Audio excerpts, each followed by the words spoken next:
जय हिंद। जिस वीडियो में हम आपको आईपीसी और सीआरपीसी में अंतर बताए थे, उसके बाद हम आपको बता दिए थे कि एफआईआर, जीरो एफआईआर और चार्जशीट में क्या होता है। फिर हम आपको बताए थे कि फर्जी एफआईआर से कैसे बचा जाता है। देखिए, ये एफआईआर को लेकर 4 कंडीशन बनते हैं। पहला कि पुलिस स्टेशन में आपका एफआईआर ही कोई ना लिखे। दूसरा कि आप ही के नाम पे कोई फर्जी एफआईआर लिख दे, और अगर फर्जी एफआईआर लिख दिया तो आपकी अगर नौकरी लगने वाली है तो उसके क्या असर पड़ेगा।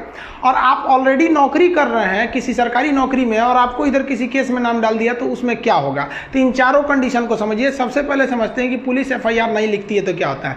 2 तरह के केस होते हैं जिसको हम पहले समझा दिए हैं। नॉन कॉग्निजिबल मतलब ऐसे अपराध जो बहुत छोटे मोटे हैं, जैसे किसी को 1-2 तमाचा मार दिए, ये सब छोटा मोटा अपराध में आता है। और एक कॉग्निजिबल्स होता है संज्ञेय अपराध, जिसमें मार पीट, रेप, सर फाड़ दिए, हड्डी तोड़ दिए, गोली चला दिए, ये सबको होता है कॉग्निजिबल ऑफेंस। तो कॉग्निजिबल ऑफेंस जो होता है उसमें संज्ञेय अपराध में नियम है कि सीआरपीसी का जो सेक्शन है 154, ये कहता है कि पुलिस को मैंडेटरी है एफआईआर लिखना जरूरी है। लेकिन आप जाते हैं, आपके साथ मारपीट हुआ है, सर और फोड़ दिया है, फिर भी पुलिस आपका एफआईआर नहीं लिखती है। तो इसके लिए आप एक और रास्ता अपना सकते हैं कि पुलिस का जो सीनियर अफसर होता है, जिसे डीएसपी बोलते हैं, डिप्टी सुपरिटेंडेंट, यहाँ आप जाके कह सकते हैं कि सर ऐसा मामला है, आप रिपोर्ट लिखवा दीजिए। ये नहीं सुनते हैं तो आप एसपी को बोल सकते हैं, एसपी जरूर ही सुन लेते हैं। ये भी अगर नहीं सुने ना तो आप जाइए सीधे कोर्ट में, मजिस्ट्रेट के पास। अब मजिस्ट्रेट को पावर है कि वो या तो इनको बोलेगा एफआईआर लिखने के लिए, और नहीं तो मजिस्ट्रेट खुद एफआईआर लिख देगा अनुच्छेद 156 के तहत, वहां से एफआईआर लिख देगा और वो थाना को भेज देगा कि ये हम जो एफआईआर लिखे ना,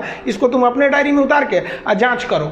और अगर आप यहां भी शांत नहीं हुए ना तो इसी मजिस्ट्रेट से कहिएगा कि ये मेरा एफआईआर आप लिख दीजिए, और वो जो पुलिस वाला एफआईआर नहीं लिखा है उसके खिलाफ भी कंप्लेन कर दीजिए।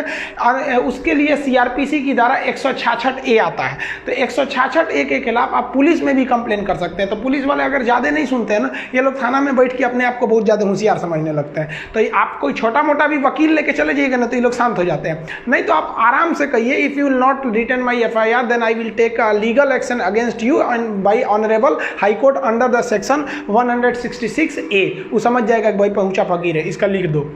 अब समझते हैं आपके ऊपर किसी ने फर्जी एफआईआर लिख दिया। तब अगर फर्जी एफआईआर लिखा गया है और संगीन अपराध में होता क्या है कि गांव में मारपीट हो गया, कहीं किसी का सर फूट गया, हाथ टूट गया, अब वो क्या करता है ना 10-20 आदमी का नाम डाल देता है। अब उसमें नाम डाल दिया तो भाई उसके साथ जो अपराध हुआ है वो संगीन है, उसमें आपकी गिरफ्तारी होगी बिना आपको वारंट दिखाए। छोटे मोटे अपराध नॉन कॉग्निजिबल में आप पुलिस से मांग सकते हैं वारंट, लेकिन कॉग्निजिबल में पुलिस वारंट नहीं दिखाएगी, उठा ले जाएगी, एफआईआर हो गया है। तो उसने तो उसको मारपीट हुआ है, लेकिन आप नहीं थे, आपकी दुश्मनी थी, आपकी जलता था तो आपका नाम दे दिया उसमें, तो वो फर्जी एफआईआर है। तो अब आपको पुलिस खोजने लगेगी, उठा ले जाएगी, तो आपको गिरफ्तारी का खतरा हो गया है। तो इसके लिए क्या कहिए, आप अपने किसी संबंधी को, पिताजी या किसी को भी आप डीएसपी ऑफिस या फिर एसपी ऑफिस में ले जाइए, वहां आप दस्तावेज दीजिए, प्रूफ दीजिए कि हाँ सर ये जिस समय घटना हुई थी वो इस समय नहीं थे।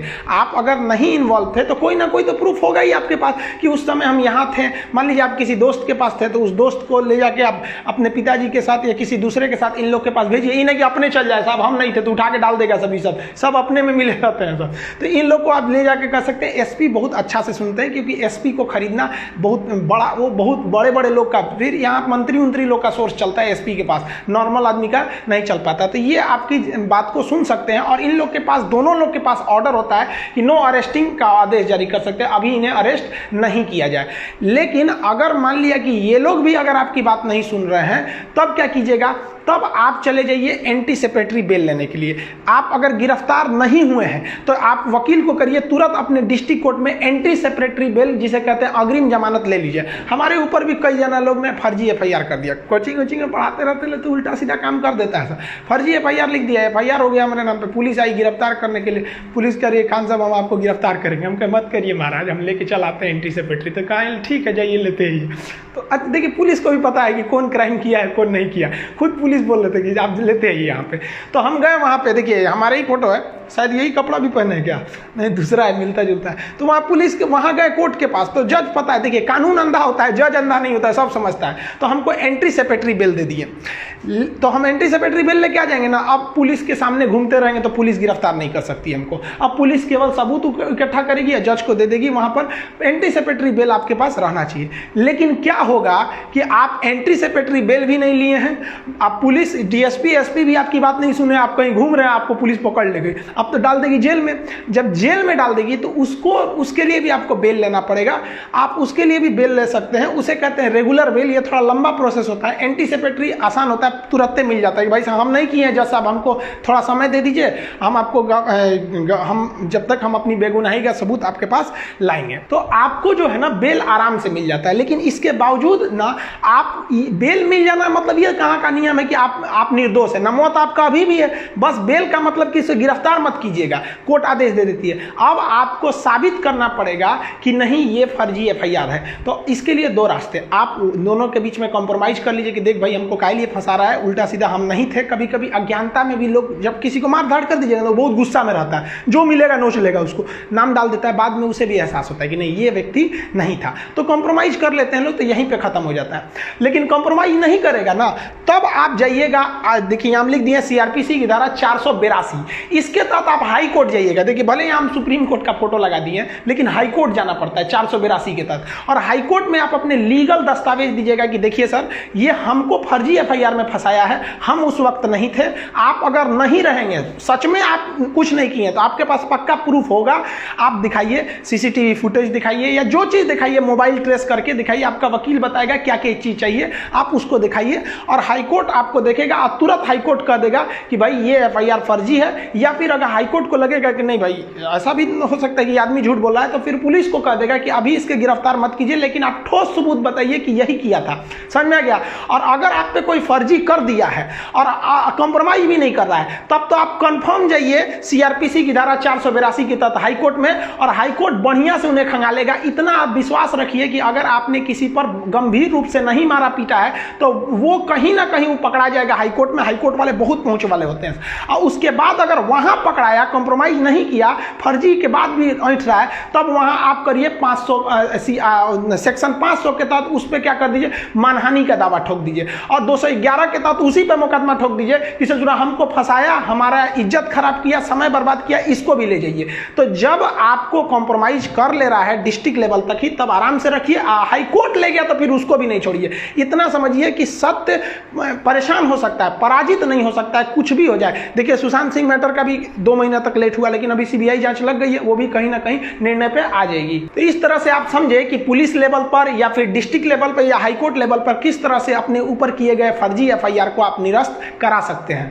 देखिए मान लीजिए कि अगर एफआईआर सच का हो गया या फर्जी हो गया, उससे बहस नहीं है, हो गया, अब नौकरी पे क्या असर पड़ेगा। तो पहले समझते हैं कि वैसा व्यक्ति जो ऑलरेडी कोई नौकरी कर रहा है, मान लीजिए कोई स्कूल का प्रिंसिपल है और उन्होंने किसी का मार के मुंह हाथ तोड़ दिया, तोड़ा है या नहीं तोड़ा है अलग बात है, उन पे एफआईआर हो गया, तो क्या उनकी नौकरी चली जाएगी? देखिए एफआईआर हो जाने से नौकरी नहीं चली जाएगी, लेकिन अगर उन्हें पुलिस ने गिरफ्तार करके जेल डाल दिया है तो विद्यालय, सरकारी जो स्कूल होते हैं, वो उन्हें सस्पेंड कर सकता है, कर नहीं देता है, कर सकता है। क्यों?